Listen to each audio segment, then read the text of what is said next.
Alors Roger Olindre, à Libération, vous aviez quoi, 15 ans, non? J'avais un peu moins de 15 ans, oui. Vous avez regretté de ne pas être plus vieux, vous aviez envie de vous battre déjà? Bah, c'est sûr et certain que si j'avais été plus vieux plus tôt, ouais. je me serais engagé dans les forces françaises libres. Enfin, j'aurais fait quelque chose. À 16 ans et demi, vous avez falsifié vos papiers pour vous engager dans l'armée? Oui, je suis parti au fusilier marin en Indochine. J'étais à la première demi-brigade de fusiliers marins, qui s'appelait la première division navale d'assaut. C'est là que vous avez gagné votre surnom de Popeye? Non, j'ai gagné mon surnom de Popeye parce qu'après les fusiliers marins, je suis passé au parachutiste colonial, au béret rouge. Ouais. Et comme j'arrivais de la marine, bon ben c'est Popeye le marin. Ça vient de là. Et comme bon ben j'étais un bon soldat, bon ben le surnom m'a suivi de bataillon en bataillon. Quand vous battiez en Indochine, vous pensiez que l'Indochine pourrait rester française?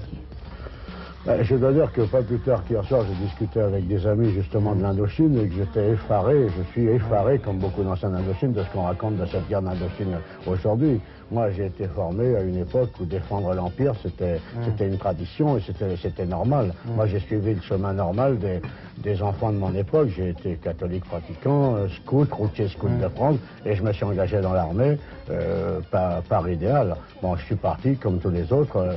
Vous pensez que l'Indochine aurait pu rester française? Au début, lorsque nous sommes partis pour remettre le drapeau français, pour remettre le drapeau français en place sur l'Indochine. Mais lorsque nous étions là-bas, avec le maréchal de Lacre, entre autres, bon, les choses étaient très claires. On se battait pour que l'Indochine reste indépendante, mais hors du bloc communiste. Alors après, il y a eu l'Algérie. Vous êtes battu dans les zones occupées déjà par le FLN et déguisé en soldat, déguisé en félaga pour essayer de... J'étais au commando du 8e régiment de parachutistes coloniaux et dans ce commando, j'avais un commando avec un autre gradé et nous sortions derrière les lignes en habit félaga.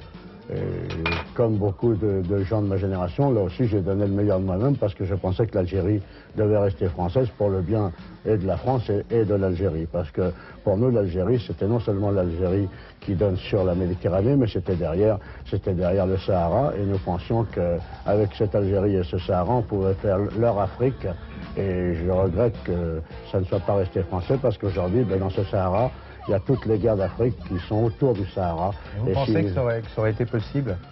Je pense, oui. Je pense que pour le bonheur de tout le monde, ça aurait été bien que la France garde l'Algérie et le Sahara. Alors aujourd'hui, vous êtes député du Front National pour la Seine-Saint-Denis. Vous êtes chargé au sein du Front National des Dom-Tom, donc de la Nouvelle-Calédonie. Oui, je suis chargé de l'ensemble des Dom-Tom, ce qui est un gros travail, mais plus spécialement de la Nouvelle-Calédonie, puisqu'il y a un grave problème en Nouvelle-Calédonie et que moi je suis parmi les Français, ceux qui pensent que la Calédonie doit rester française. Alors ça vous a pas suffi, l'Indochine, l'Algérie, vous y croyez toujours, vous? J'y crois toujours parce que moi je parcours la planète, je connais bien l'Asie puisque j'ai eu le prix Asie en 1981 pour un livre qui traitait du Japon, qui s'appelait L'Asie en marche, c'est Robert Laffont. Bon, je connais bien ce problème, moi je ne suis pas comme tous ces gens qui disent ça va mal, comment va-t-on faire, ou alors qu'on ne fait rien. Moi je sais une chose, c'est que la guerre existe aujourd'hui. Bon, c'est plus la guerre avec des fusils, c'est la guerre économique.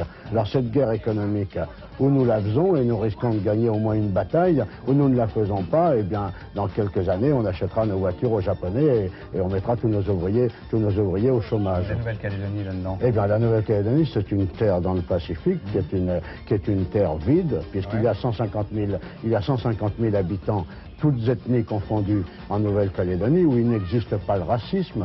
C'est pas d'aujourd'hui, je suis allé en Nouvelle-Calédonie comme reporter, j'y suis allé maintenant une vingtaine de fois, je reste à peu près un mois à chaque fois, ce territoire est vide, totalement vide. Bon, il fait 400 km de long sur 50 à 60 km de large pour 150 000 habitants. Taïwan, la République de Chine, la République de Formose nationaliste, Taïwan fait à peu près la même longueur pour le double de largeur. C'est-à-dire que ça ne fait pas tout à fait le double de la Nouvelle-Calédonie. Et il y a 18 500 000 habitants. Taïwan est la 5e puissance économique en Asie. Peut-être même la quatrième aujourd'hui. Donc votre idée, c'est que la France pourrait développer la Nouvelle-Calédonie pour en faire une puissance asiatique? Le projet que j'ai fait, après les responsabilités que j'en avais pas de m'a confier là-bas, le projet que j'ai fait, que j'expose là-bas, ce n'est pas que le Front National va réaliser ça, mais c'est si demain nous avons une partie du pouvoir dans ce pays, et nous l'aurons, eh bien nous voulons amener 100 000 personnes en 10 ans. en Nouvelle-Calédonie un certain nombre de jeunes qui, pas des assistés, il n'y a pas besoin d'assister, il y a besoin de gens qui veulent travailler. Et c'est pas non plus pour monter des usines immenses, mais pour monter des petites usines.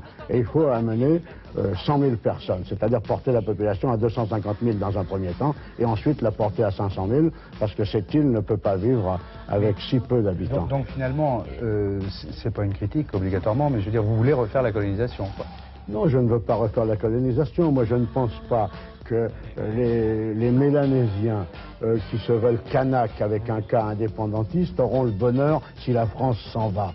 Je ne vois pas très bien pourquoi ils auraient le bonheur et pourquoi ils ne pourraient pas rester dans un territoire vide. Pas plus que l'Australie, d'ailleurs, ne restera encore des siècles vide. Il y a 15 millions d'habitants en Australie pour un territoire qui est plus grand que l'ensemble de l'Europe. Bon, mais la Calédonie est vide. Donc ce que vous pensez, vous, c'est qu'à partir du moment où il y a des Tamouls en France, il peut y avoir des Français en Nouvelle-Calédonie, quoi. Mais ça n'a rien à voir. Ça n'a rien à voir. La Nouvelle-Calédonie est française. Elle était française avant que la Savoie ne soit française. Nous, on veut bien que tout le monde prenne son indépendance. Bon, la Corse aussi, je suis d'origine corse. Pourquoi la Corse n'aurait pas l'indépendance? Mais si la Corse a l'indépendance, pourquoi la Bretagne ne l'aura pas demain? Et puis si la Bretagne là, pourquoi l'Auvergne ne l'aura pas demain? Et puis certains quartiers de Paris pourraient être aussi indépendants. Mais vous pensez que c'est dû à quoi, le fait qu'on ait perdu l'Empire? Ben, je pense que le fait qu'on ait perdu l'Empire, bon, il est sûr et certain qu'il y avait des territoires qu'on ne pouvait pas garder sous tutelle totale de la France. Mais il y avait des territoires que l'on pouvait garder dans un espèce de Commonwealth, puisqu'aujourd'hui, on voit bien quand même que tous les pays que nous avons colonisés ont le regard tourné vers Paris, ont le regard tourné vers la France. Bon, on nous décrit qu'il y avait des salauds parmi les colons, mais enfin, ce que Dieu a le mieux réparti sur la terre, ce sont les salauds. Il y en avait aux colonies, il y en a en métropole. Hein, il y a autant de patrons qui ne payent pas bien leurs ouvriers ici qu'à Dakar ou à Tunis ou à Alger hier. Moi, je pense que le passé, c'est le passé. Et on ne peut pas toujours vivre dessus. Mais des hommes comme moi, qui, bien que je n'ai que 58 ans aujourd'hui, nous avons tout notre passé qui nous tient à la peau, je pense qu'il faut faire de cette France, de ce pays, autre chose que ce qu'il est aujourd'hui. Vous n'avez pas changé d'avis? Je n'ai absolument pas changé d'avis sur rien. Si c'était à refaire, je ne ferais peut-être pas les erreurs que j'ai faites. Mais de toute façon, ce que j'ai fait, je l'ai fait pour mon pays. Et je ne suis pas à recommencer demain.